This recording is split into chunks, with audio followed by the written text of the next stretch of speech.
Now at 4, growing pains and maybe a few egos in the youth ice hockey world. I want to make sure these kids all have a place to play hockey. And that's what seems to be in question here.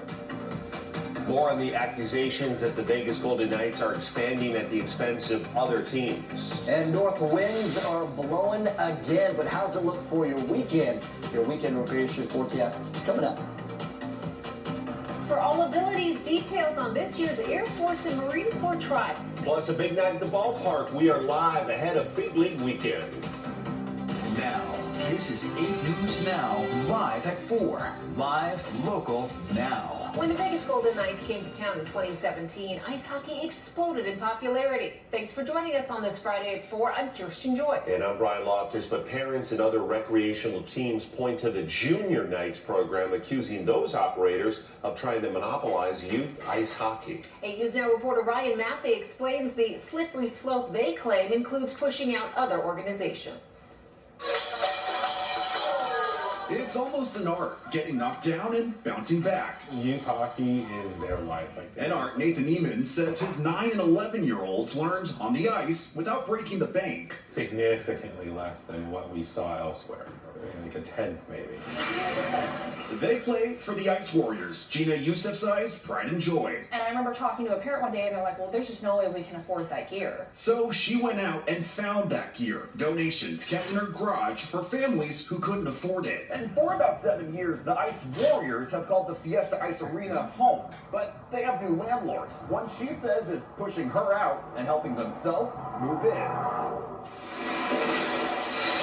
As the former Fiesta station fell last year, the Vegas Golden Knights joined California developer Agora Realty as the rink's operator in November. We're here to make sure that the kids continue to play hockey. This is Darren Elliott, former NHL goaltender, who now gets his paychecks from VGK. He's VP of Hockey Programming and Facility Operations. We might be able to come up with a resolution before that. He's also the president of NAHA, or the Nevada Amateur Hockey Association, the governing body for amateur hockey in the state. They're like an HOA for hockey. Youssefzai used to be one of 17 voting members under the previous Fiesta Ice operator. Each vote is offered to an ice rink or related organization, and there are only a handful of ice rinks and programs in the valley, most of which are operated by VGK. Elliott, as president, does not get a vote. Because they hold most rinks, the majority rinks in this town, it's all of their people.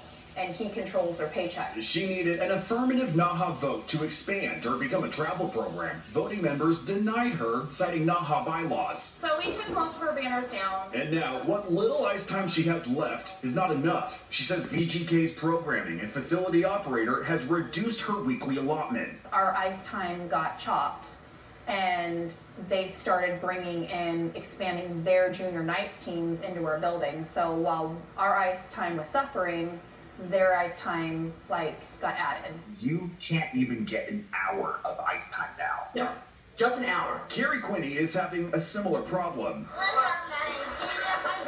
She runs Spectrum on Ice, a nonprofit for children with autism and other developmental abilities. They used to skate at the Fiesta Ice Arena. Nobody would return any of my emails. Nobody would return a call. Somebody needs to do this for these kids. You can't just not give them ice. You just can't do that. It's not right. When they came in, they wanted to make it all the Knights. And Kirk Brooks has owned the Las Vegas Ice Center long before VGK. He also was president of the only youth travel organization in the Valley, the Storm. But after the 2017 arrival, Brooks agreed to help expand their team with the help of his. And after that happened for 2 years, and we're supposed to be 50-50 partners, it was, see you later, you're out the door. You guys, we don't need you anymore. We got your kids. Yes, you can create new teams under one association, but that's one association that's controlling everything. Now, the clock is ticking for Youssefzai. She was offered a VGK contract, phasing her out of the Fiesta Ice Arena in the next 8 years. She says it was between that and ceasing operations now. They put her in this situation, absolutely. Let's put our egos in our back pocket, let's check them at the door, and let's do what's right for the kids and the families. It's really putting the parents in a pickle. Now, families like the Eamons are scrambling to figure out what's next. We were sold a bill of goods when the Golden Knights came in. They're going to develop youth hockey. What they didn't say, I guess, is they want to develop it only under their brand. The city of North Las Vegas and Agora Realty declined to comment on this story. The Golden Knights also declined an interview with Darren Elliott on his behalf, instead sending a statement saying in part, quote, they are pleased with the agreement that allows the Ice Warriors to temporarily keep playing at the Fiesta Ice Arena. They add, maintaining and building upon existing programs was its goal when assuming ownership of that arena, which they are rebranding and developing into Hilo Park.